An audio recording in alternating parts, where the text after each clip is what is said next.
ห็นแสงไฟติดตั้งหน้าตึงกู้มาถึงหมู่บ้านแล้วแก้วมาฟั่งล่นไปที่ศาลากลางหมู่บ้าน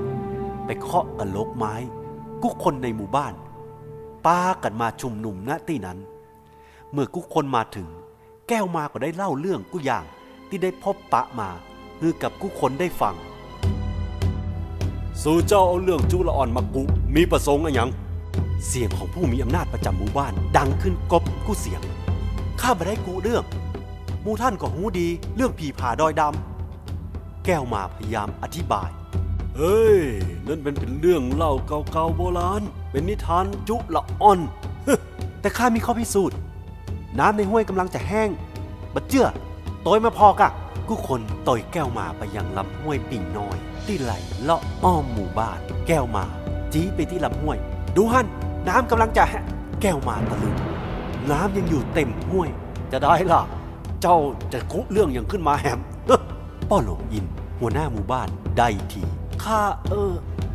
เป็นไปได้จะใดที่ข้าหันในป่าฮั่นข้าหัน สู่หันอะยัง ข้าหันสู่เขาจุตัวเก่า สลาคำเสียงดังสายน้ำที่เจ้าหันอยู่เบื้องหน้านั้นเจ้าได้สร้างเขื่อนฝายเก็บกักไว้หาใจสายห้วยที่ไหลอยู่แต่สลาเท่าจี้ไปต่างตายน้ำสู่เขาพอนี่พันสลาคำเจ้าของเสียงก็ไปปากดกายเหนือลำห้วยห่างออกไปกุ๊กคนล่นโตยไปสลาคำเดินนำหน้าโตยสายห้วยขึ้นไปสิ่งที่กุ๊กคนหันสายห้วยที่อยู่เหนือขึ้นไปสายห้วยบ่ได้ไหลแหมแล้วมีก้าน้ำที่ขังตามแอ่งน้อยๆที่กำลังท่าเวลาที่จะละเหยเหือดแห้งไปโอ้เพื่อหูคิงน้ำปิงพอแห้งไข่คนหนึ่งในกลุ่มอู้ขึ้นยังมาตันขาดคำลมพายุกับกันโชกมาปะทะล่างของทุกคนเซล้มระเนระนาดผีผาดอยดำผีผาดอยดำหลายคนส่งเสียงร้องตะโกนเอิ้นก้องบัดนี้ฮ้องจื้อมันตะลาคำเอิ้นห้ามเสียงดังฝ่าสายลมที่กำลังปัดยังบ้าคลั่งเสียงลมดังคำรามลั่นราวกับเสียงของสัตว์นรกสายลมม้วนตัวเป็นเกลียวหอบกิ่งไม้จากป่าที่หักแหลมพุ่งเข้าทะลวงใส่กลุ่มคนเหล่านั้นหลายคนบัดตันระวังถูกกิ่งไม้เศษไม้แตกเข้าตามแขนตามขาเชี่ยวหน้าจนเลือดไหลโชกมันปัดวนอยู่กำนิ่งมันพุ่งเข้าไปที่หมู่บ้านเฮ้ยพวกเราเป็นเรื่องแล้วต้อยมันไปคนมันล้อจ้าล่นวิ่งไปที่หมู่บ้านซึ่งวันนี้หมู่บ้านถูกพายุพัดกระหน่ำบัดบ้านเรือนที่บักแข็งแรงแตกหักล้มระเนระนาดเสียงฮ้องเสียงก้องของละอ่อนตึงพ่อแม่ลูกฮ้องกันระงมไปหมดถึงเสียงลมเสียงคนปะปนกันบ่ฮู้ภาษา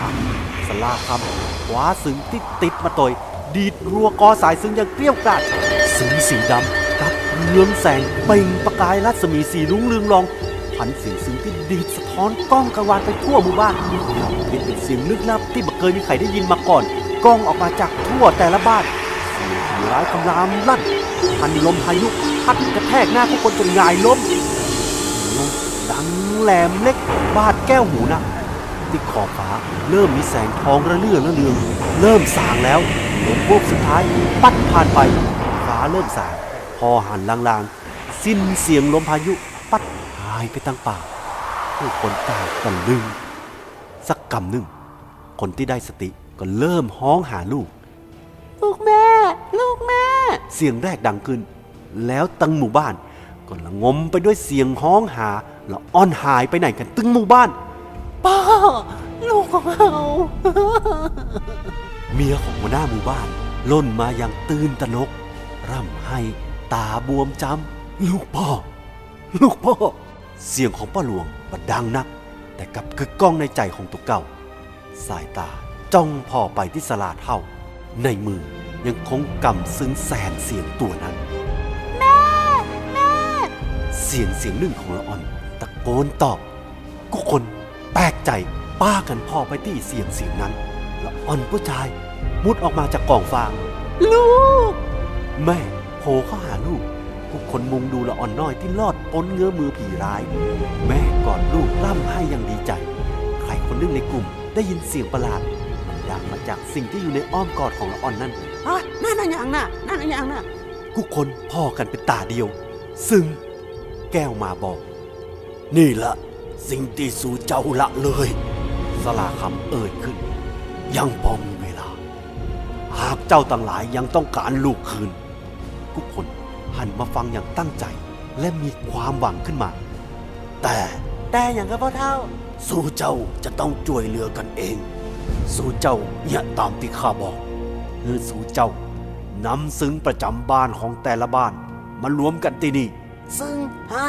ที่บ้านเอามีซึ่งตัวกา ก่อนนี้หมู่บ้านนี้เคยมีเสียงซึ้งเสียงเพลงกังวานทั่วทุกมุม แต่หมู่สู่เองต่างหากละติดละเลยบ่เห็นความสำคัญคิดว่าเป็นของไล่กาล่าสมัย ไปชื่นชมของใหม่จากในเวียง หารู้ไหมว่าจิตวิญญาณของสู่อยู่ที่ใดละอ่อนเลยต้องมาหับผลกรรมติดสู่เจ้าก่อบัดต้องมาเถียงว่าสู่บ่ได้เนี่ยเมื่อสู่บ่ได้เนี่ยอย่างเลย นั่นแหละสู่ได้เนี่ยลงไปแล้ว การนิ่งเฉยคือการยอมรับแม้กระทั่งสายน้ำสู่เขาก็ยังทำลายเนี่ยคือสายน้ำเปลี่ยนใดเอาล่ะปิกไปเห็นไปค้นหาวิญญาณแห่งบ้านแล้วมารวมกันที่นี่โดยข้าไปที่ถ้ำปองเปลวก่อนตะวันตกดินว่าแล้วต่างคนต่างก็ฟังปิกไปที่เฮือนของตัวเก่าค้นหาสิ่งที่เป็นวิญญาณของบ้านบางบ้านก็เจอในยุ้งข้าวห้องเก็บของบางบ้านเจอในครัวไฟในคอกงัวในกองเฟืองกองฟางแต่ก็นับว่าโชคดี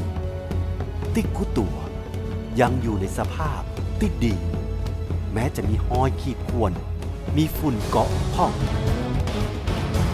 ตกบ่ายทุกคนมารวมตัวกันที่โครงบ้านพร้อมแล้วที่จะเผชิญหน้ากับผีร้ายแห่งถ้ำปองเปงผีผาดอยดำ